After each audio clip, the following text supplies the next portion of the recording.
किसानों ने अर्धनग्न होकर किया प्रदर्शन। सीएम योगी को अपने खून से लिखे खत भेजकर की फसल बीमा घोटाले के आरोपियों की गिरफ्तारी और मामले की जांच सीबीआई एसआईटी से कराने की मांग। महोबा जिले में प्रधानमंत्री फसल बीमा योजना में हुए घोटाले में शामिल आरोपियों की गिरफ्तारी न होने से परेशान किसानों के सब्र का बांध प्रदर्शन के 100वें दिन आखिरकार जवाब दे ही गया। आरोपियों की गिरफ्तारी और मामले की जांच सीबीआई एसआईटी से कराने की मांग को लेकर आज किसानों ने अर्धनग्न होकर प्रदर्शन करते हुए मुख्यमंत्री को संबोधित अपने खून से लिखे खत भेजकर कड़ी कार्रवाई करने की मांग की है।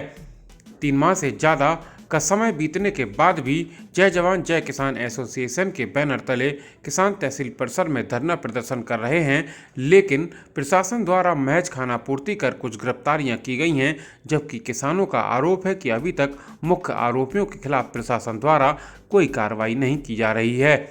किसानों ने मुख्य आरोपियों की गिरफ्तारी तक प्रदर्शन जारी रखने का ऐलान किया है। दरअसल बुंदेलखंड का महोबा जिला बीते 1 दशक से दैवीय आपदाओं का शिकार है। कभी ओलावृष्टि, कभी अतिवृष्टि तो कभी सूखा यहाँ के किसानों की परेशानियों को साल दर साल बढ़ाता चला आ रहा है। दैवीय आपदाओं के बाद महोबा जिले के किसानों के ऊपर जालसाजों की ऐसी नज़र पड़ी कि जालसाजों ने प्रशासनिक मशीनरी के साथ मिलकर किसानों की जमीन के फर्जी दस्तावेज तैयार कर प्रधानमंत्री फसल बीमा योजना में जमकर धांधली कर आर्थिक मदद के तौर पर शासन से मिलने वाली राहत राशि पर डाका डाल नई आपदा को जन्म दे दिया। फसल बीमा योजना में घोटाले की भनक लगने के बाद जय जवान जय किसान एसोसिएशन के बैनर तले किसानों का जोरदार प्रदर्शन शुरू हुआ, जिसके बाद सक्रिय हुए प्रशासन की सख्ती के बाद पुलिस द्वारा कार्रवाई करते हुए जनपद के अलग अलग थानों में 5 मुकदमे दर्ज कर अब तक 14 आरोपियों को गिरफ्तार कर जेल भेजा गया है। फिलहाल मामले की जाँच चल रही है। किसानों का प्रदर्शन 100 दिन पूरे होने के बाद भी लगातार जारी है। प्रदर्शन कर रहे किसानों का साफ तौर पर कहना है कि जब तक मुख्य घोटालेबाजों की गिरफ्तारी नहीं हो जाती तब तक प्रदर्शन जारी रहेगा। धरना प्रदर्शन के 100वें दिन आज किसानों ने सदर तहसील परिसर में अर्धनग्न होकर जोरदार प्रदर्शन किया और अपने लहू से खत लिखकर मुख्यमंत्री योगी आदित्यनाथ को भेज बीमा घोटाले के आरोपियों की गिरफ्तारी सहित मामले की जांच सीबीआई या फिर एसआईटी से कराने की मांग की है।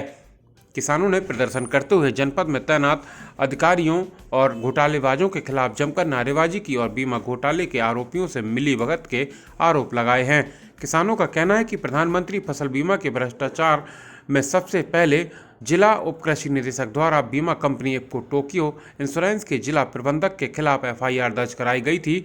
जिले भर में अब तक 5 मुकदमे दर्ज किए गए हैं, जिसमें 26 आरोपियों को नामजद किया गया था, जिसमें पुलिस ने अब तक 14 आरोपियों को गिरफ्तार कर जेल भेज दिया है। ब्यूरो रिपोर्ट, बुंदेलखंड हलचल। किसानों के पास कुछ बचा ही नहीं है, कपड़े भी नहीं है, बनियान भी नहीं है, ठीक से बनियान पहन लें। और यहाँ के जो अधिकारी कर्मचारी हैं एसी में मौज ले रहे हैं, तो हम विवश होके हमें ये प्रदर्शन करना पड़ा है। और लेखपाल साहब तो इतनी मनमानी करते हैं, उनसे कभी फोन लगाया जाए तो वो क्या कहते हैं, ऑफिस में तहसील में आना मेरे पास टाइम नहीं है, फोन काट देते हैं। इसलिए प्रशासन से कोई अधिकारी या कोई आपसे मिलने आया कि नहीं आया? कोई नहीं आया, आते हैं झूठा आश्वासन देके चले जाते हैं। आपकी लड़ाई कहाँ तक जाएगी? लड़ाई हमारी जब तक हमारे शरीर में प्राण हैं तब तक हम इस लड़ाई को लड़ेंगे। जब तक ये जो यहाँ के दोषी हैं उनको जेल नहीं शासन प्रशासन पहुंचाता है तब तक हमारा संघर्ष जारी रहेगा। हमारी पहली मांग तो ये है कि हम लोगों ने जिलाधिकारी से ये आग्रह किया था कि महोदय जी, यहाँ के जो भ्रष्ट अधिकारी हैं, बीमा से संबंधित हैं और भी कई विभागों से संबंधित हैं, तो उनको जेल पहुंचाया जाना चाहिए।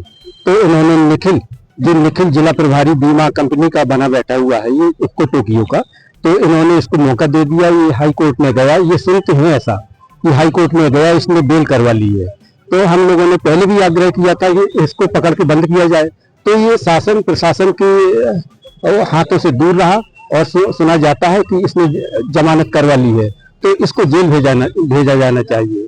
और फिर दूसरी बात, डीडी महोदय ये कहा करते थे कि आपका 85 करोड़ रुपया आ गया है, तो वो 85 करोड़ रुपया किसानों के खातों में नहीं आ पाया है, तो वो 85 करोड़ रुपया का ही यहाँ पे घोटाला है और ज्यादा का भी है।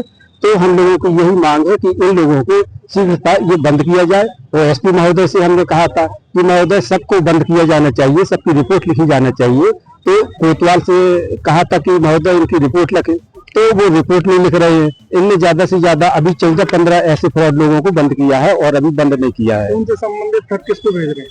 हम लोग आज जो हमारा कार्यक्रम है तो हम मुख्यमंत्री जी को भेज रहे हैं। ये खुद से खत हम लोगों ने लिखा है तो मुख्यमंत्री जी को भेजा जा रहा है। अर्धनग्न आप प्रदर्शन कर रहे हैं, क्या मकसद है, क्या अर्धनग्न होने का मतलब हमारा ये इंगित करता है, ये शो करता है कि हम लोग बिल्कुल ही नंगे हैं।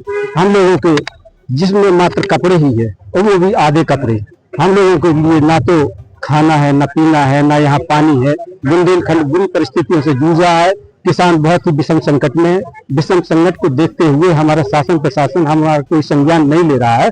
तो मीडिया के माध्यम से हमारी खबर मुख्यमंत्री प्रधानमंत्री तक ये पहुंचाई जानी चाहिए। जिस तरह से कार्रवाई चल रही है, जांच बढ़ रही है, उससे किसानों को विश्वास हट गया है कि ये इतना बड़ा भ्रष्टाचार है कि जिला स्तर की कमेटी न इसको जांच कर सकती है। इसकी जांच राज्य स्तरीय हो या केंद्र की ऐसा सीबीआई जांच करे तभी इसका खुलासा हो सकता है। इसलिए नग्न प्रदर्शन किया है कि जांच ये अधिकारी जिले के जांच को दबाना चाहते हैं।